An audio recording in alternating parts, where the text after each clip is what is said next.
Pope Francis invites Chief Advisor Professor Muhammad Yunus to the World Meeting on Human Fraternity in Vatican City on September the 12th.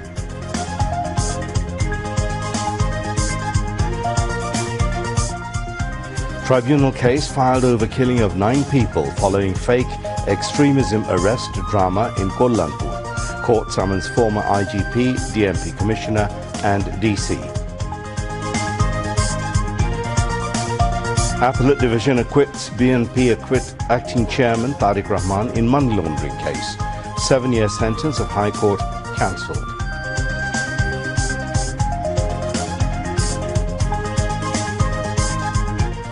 No speedboats or bulkheads to operate at night from 15th Ramadan onwards for Holy Eid al-Fitr, announces Shipping Minister. US Supreme Court rejects Trump's request to keep billions in foreign aid frozen. USA halts sending back illegal immigrants by military jets.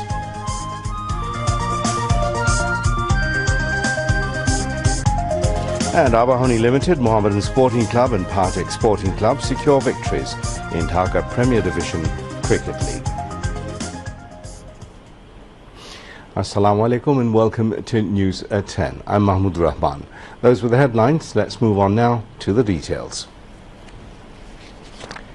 Chief Advisor Professor Muhammad Yunus has been invited by Holy See Pope Francis to attend the World Meeting on Human Fraternity in Vatican City on September the 12th to 13th, 2025. The invitation was personally delivered by Father Francesco Oscetta, General Secretary of the Vatican's Fondazione Fratelli Tutti, who met Professor Yunus at the State Guest House Jamuna in Dhaka today. Oscetta informed Professor Yunus that notable world leaders will be present. During their discussion, Professor Yunus inquired about Pope Francis's well-being and conveyed his greetings, remarking he is a wonderful human. In response, Oscetta emphasized the Foundation appreciation for Bangladesh, stating they didn't come to Bangladesh just to invite Professor Yunus, but also to show their support, care and love for Bangladesh. Professor Yunus thanked Oscetta for the invitation and expressed his anticipation for the event, saying that he is looking forward to it. Ambassador William D. Milam and former American diplomat Don Danielowicz, the president and executive director of a US-based non-profit human rights group, Right to Freedom, paid a courtesy call on Chief Advisor Professor Muhammad Yunus at the State Guest House Jamuna in Dhaka today. The two former diplomats updated the Chief Advisor about the work of the Right to Freedom and their plan to expand its work in Bangladesh as part of its efforts to assist the country in its democratic transition. Professor Yunus appreciated the work of the non-profit group and also the efforts by the two diplomats to champion human rights and democratic values in Bangladesh. Ambassador Milam lauded the interim government's reform initiatives, saying the July uprising has offered big opportunities to carry out sweeping reforms and establish a true democracy in Bangladesh. John Danielowicz said Bangladesh needs positive narratives and serious efforts to tackle the menace of fake news and disinformation.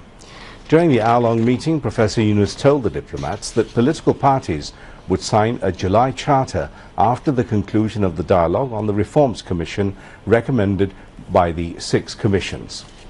They also discussed the current Bangladesh-US relations, the Rohingya crisis and the impact of dwindling aid for the much persecuted Myanmar refugees, recovering billions of dollars stolen during the previous regime, the Chief Advisor's attempt to revive the SARC and possible dates for the upcoming elections.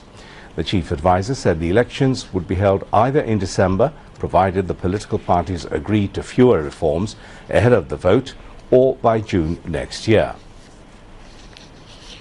The International Criminal Court has arrested former IGP AKM Shahidul Haq and 2 other police officers for charges of killing 9 Islamic-minded young persons in fake extremist arrest incident at Kuala Lumpur in 2016. Official sources said the 2 other officers are DMP Commissioner Mohammad Asaduzzaman Mia and Mirpur Division Officer Mohammad Jashimuddin. A 3-member bench led by Chairman of the Tribunal, Justice Mohammad Ghulam Murtaza, gave verdict in favor of appeal of the state. The tribunal has directed the convicts to be present in person on March the 24th. The concerned officials are being asked to present investigation report on May the 7th. Public prosecutor Ghazi M.H. Tamim led the state side. The Appellate Division of the Supreme Court has acquitted BNP's acting chairman Tariq Rahman and businessman Ghiyasuddin Al-Mamun from their 7-year sentence in the case filed on charges of siphoning off money to Singapore. The Appellate Division bench, led by Chief Justice Syed Rifat Ahmed, gave the verdict today. The Anti-Corruption Commission filed the case with the Cantonment Police Station in the capital under Money Laundering Act on October the 26th in 2009. Dhaka's third Special Judge Court acquitted Tariq Rahman on 17th November in 2013, but sentenced Ghiyasuddin Al-Mamun to 7-year imprisonment. In addition, the court fined Mamun Taka 40 crore. The Anti-Corruption Commission and Ghiyasuddin Al-Mamun appealed against the verdict. On July the 21st in 2016, the High Court sentenced Tariq Rahman to 7-year imprisonment and fined him Taka 20 crore. The High Court upheld Ghiyasuddin Al-Mamun's 7-year imprisonment. Mamun appealed against the High Court verdict. The Appellate Division, led by the Chief Justice, gave the verdict today, acquitting Tariq Rahman and Ghiyasuddin Al-Mamun from their imprisonment. The issue of Second Republic is now at the centre of political talks after the launching of Jatiyo Nagorik Party or National Citizen Party (NCP). The new political party, NCP, emerged on February the 28th following the July uprising, has set its goal to establish a second republic to ensure a new political arrangement by changing the current constitution. The idea of Second Republic surfaced following the French Revolution in 1789 that ousted the monarchy. In 1792, the First Republic was declared in France. The country returned to monarchy in 1804. But in 1848, the Second Republic was declared in France, and at the moment, the country is going through the Fifth Republic. Several countries, including South Korea, Poland, and Costa Rica, have a history of 2 to 5 republics. However, many political parties in Bangladesh, including the BNP, reacted negatively to the idea of Second Republic. BNP leader, Major retired Hafizuddin Ahmed, said the constitution of the country didn't turn Sheikh Hasina into a fascist. He said if necessary, reforms of the constitution could be done, but there is no logic for a new republic changing the existing state structure. Analysts say everything has to be done based on political consensus. If the tourist police become active, the number of foreign tourists will increase in the country, which will largely contribute to the economy. Home Advisor Lieutenant General retired Mohammad Jahangir Alam Chaudhry said this after visiting tourist police headquarters at Bolton in the capital today. Replying to a query of newsmen, he said that none other than law enforcing agencies have jurisdiction to conduct a drive. Mentioning that the law enforcers are always active, the Home Advisor affirmed that the government is trying its best so that no mob justice takes place in future. Senior officials of tourist police were present. Shipping Advisor, retired Brigadier General Dr. Shakhawat Hussain, said that instruction has been given to halt the movement of all types of bulkheads and speedboats from 15th of Ramadan to ensure hassle-free journey for Eid holidaymakers. He shared this information this morning during a meeting held at the Secretariat to determine measures for ensuring smooth, disciplined and safe river transport, as well as the safety of passengers ahead of Eid al-Fitr. Senior Shipping Secretary Mohammad Yusuf, along with other senior officials and leaders of the Launch Owners Association, were present at the meeting. The advisor said that unfit vessels would be prohibited on domestic waterways during the upcoming Eid al-Fitr. He urged operators to refrain from carrying extra passengers on launches. The shipping advisor also instructed the authorities to take necessary measures to ease traffic congestion and ensure smooth movement from Gulistan's 0 point to Shodrghat in the capital. Youth and Sports Advisor Asif Mahmood Shajib Bhuiya visited the grave of martyr Abrar Fahad in Kushtia. Asif Mahmood paid homage this morning at Abrar Fahad's grave in Koya Roydanga village under Kumar Khali Upazila of the district. After visiting the grave, the advisor inaugurated the expansion work of Shahid Abrar Fahad Jame Mosque. He later inaugurated Shahid Abrar Fahad Stadium and participated in a discussion meeting at the Deputy Commissioner's office.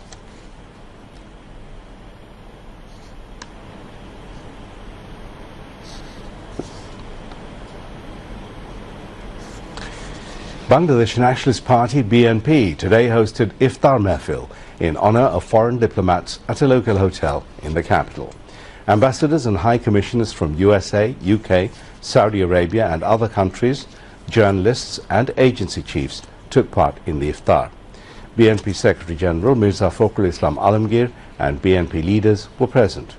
Prayers were offered seeking peace and prosperity of the country and the nation.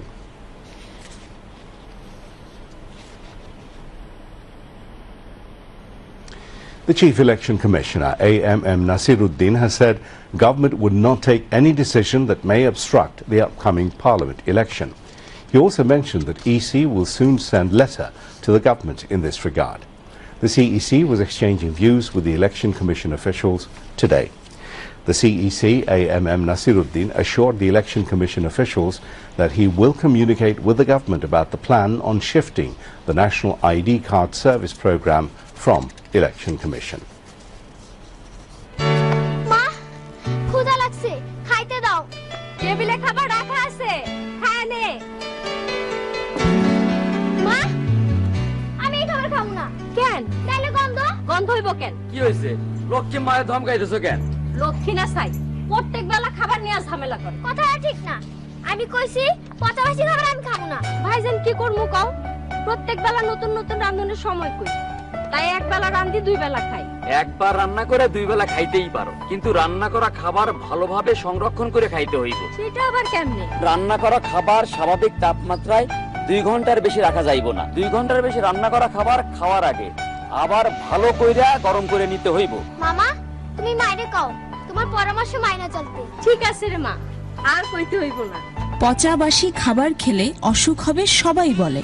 সুস্থ দেহ যদি চাই, টাটকা খাবার সদাই খাই।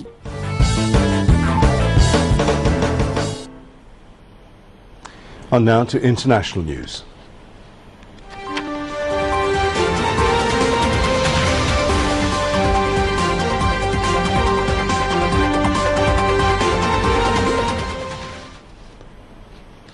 The U.S. Supreme Court has rejected a request by the Trump administration to withdraw nearly $2 billion worth of payments to foreign aid organizations for work they have already performed for the government. The top court yesterday endorsed a lower court ruling asking the administration to unfreeze the fund for contractors and recipients of grants from the U.S. Agency for International Development and the State Department. President Donald Trump has ended many aid programs since coming to power and placed most of U.S. aid staff on administrative leave or sacked them. The aid agencies say that that order has jeopardized life-saving operations around the world.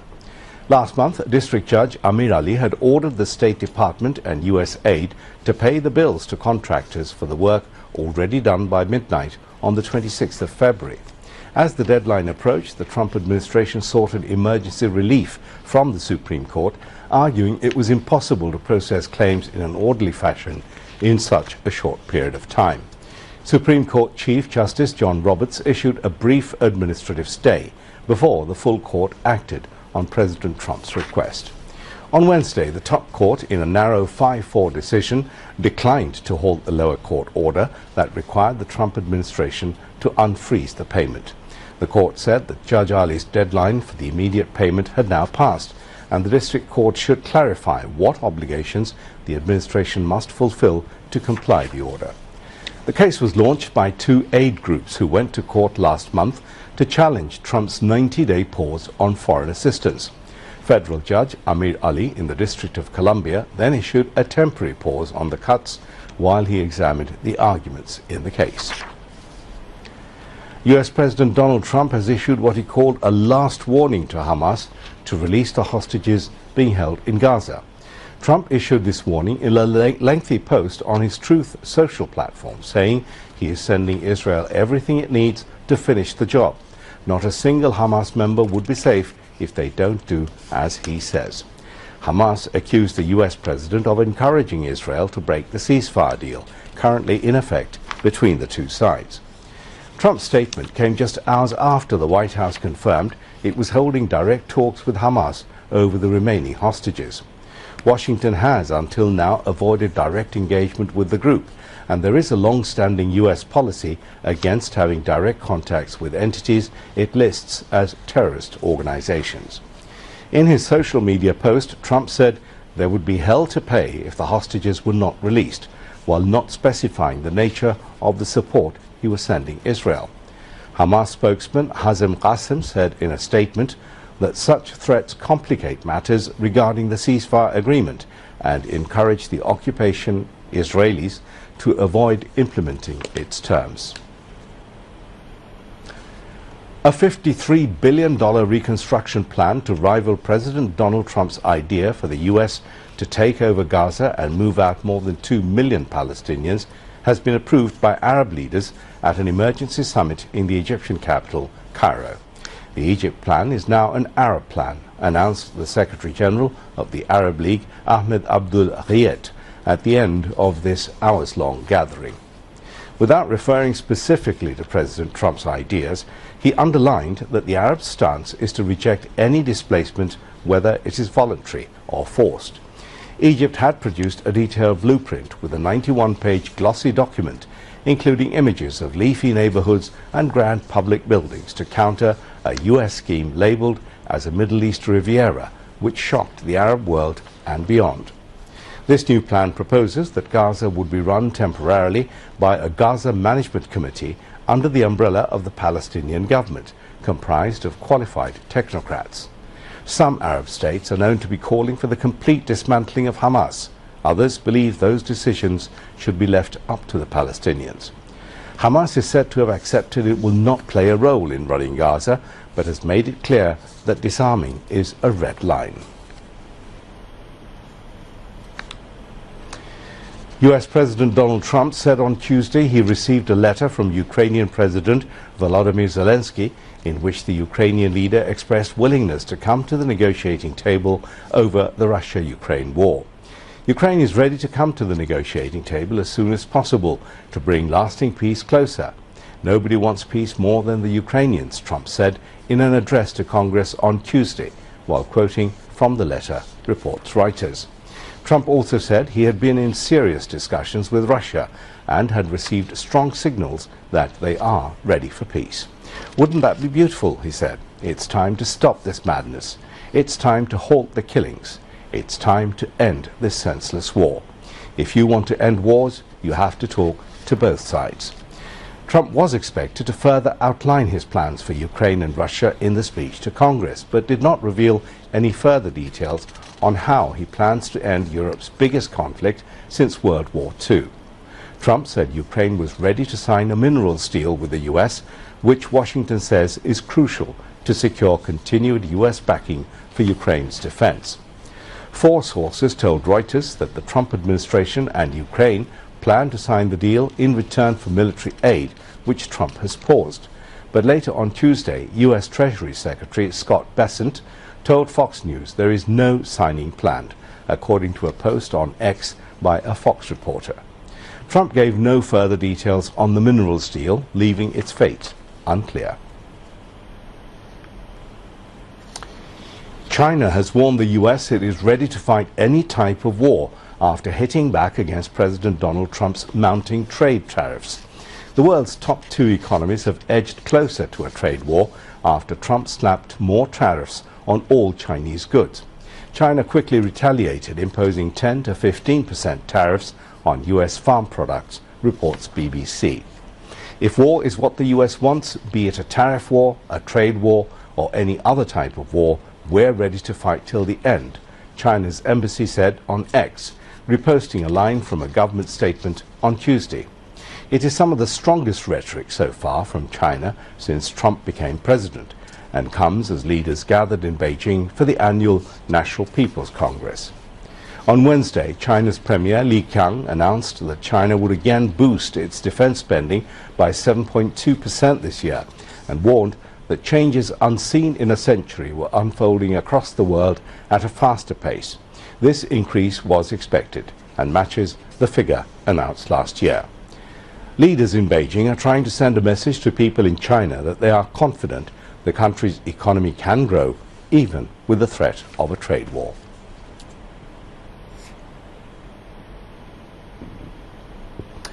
Now the timings for Sahri tonight and Friday's Iftar for Dhaka and its adjoining areas. Last time for Sahri 4:59 a.m. and Friday's Iftar at 6:05 p.m. in Dhaka and adjoining areas. Moving on to the weather.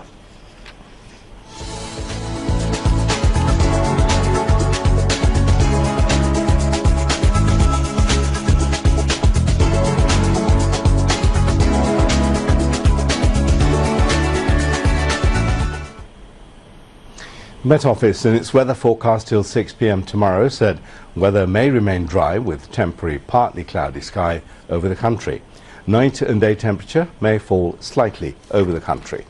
Country's lowest temperature recorded was 12.2 degrees Celsius at Rajarhat and the highest temperature was in Bandarban, 33.3 degrees Celsius. Capital Dhaka's lowest temperature was recorded at 21 degrees Celsius and the highest temperature was 30.8 degrees Celsius. On now to some sports news.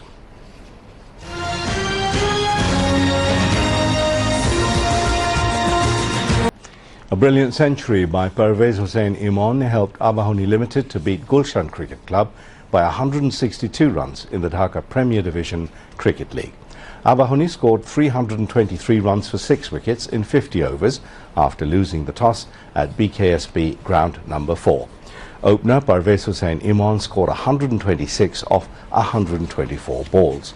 In reply, Gulshan Cricket Club could not score more than 161 in 29 overs and 4 balls before being dismissed. Meanwhile, Mohammedan Sporting Club beat Rupganj Tigers Cricket Club by 7 wickets at Shere Bangla National Cricket Stadium in Mirpur. Rupganj Tigers Cricket Club scored 222 runs for 9 wickets in 50 overs after losing the toss. In reply, Mohammedan Sporting Club scored 225 runs for 3 wickets in 37 overs and 5 balls. Mahidul Islam Angkod scored an unbeaten 81 and Tawhid Ridoy scored an unbeaten 74 off 47 balls. In the other match, Partek Sporting Club beat Prime Bank Cricket Club by 3 wickets at BKSB Ground 3. Batting first, Prime Bank Cricket Club scored 299 runs for 8 wickets in 50 overs. Shamim Hussain Patwari scored 69 runs for the team. In reply, Partek's Cricket Club scored 303 runs for 7 wickets in 48 overs. Alauddin Babu scored an unbeaten 78 runs for the team. Bangladesh defeated Malaysia by 52 points to 12 in the 6th Asian Women's Kabaddi Championship at Pardis, a city near the Iranian capital Tehran today. Bangladesh women dominated the match from the very beginning and led the first half 27 points to 5. Earlier, Bangladesh lost to 4-time champions India by 64 points to 23 in their first match. Bangladesh will be facing Thailand in the last match of the group stage tomorrow. A win against Thailand will secure a semi-final slot for Bangladesh. The 7-nation tournament is split into 2 groups. Group A includes Bangladesh, India, Thailand and Malaysia, while Group B consists of hosts Iran, Nepal and Iraq. To wind up the bulletin, here once again are the main points. Pope Francis invites Chief Advisor Professor Muhammad Yunus to the World Meeting on Human Fraternity in Vatican City on September the 12th.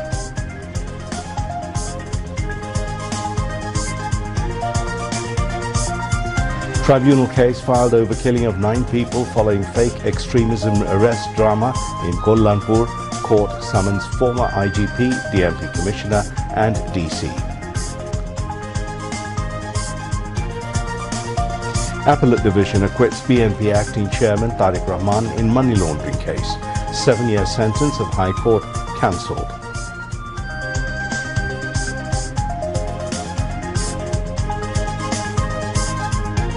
No speedboats or bulkheads to operate at night from 15th Ramadan onwards for Holy Eid al-Fitr, announces shipping advisor.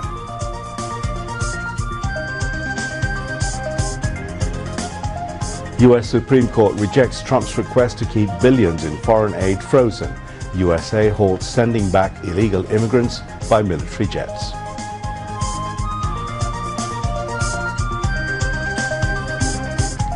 At Abahoni Limited, Mohammedan Sporting Club and Partech Sporting Club secure victories in Dhaka Premier Division Cricket League.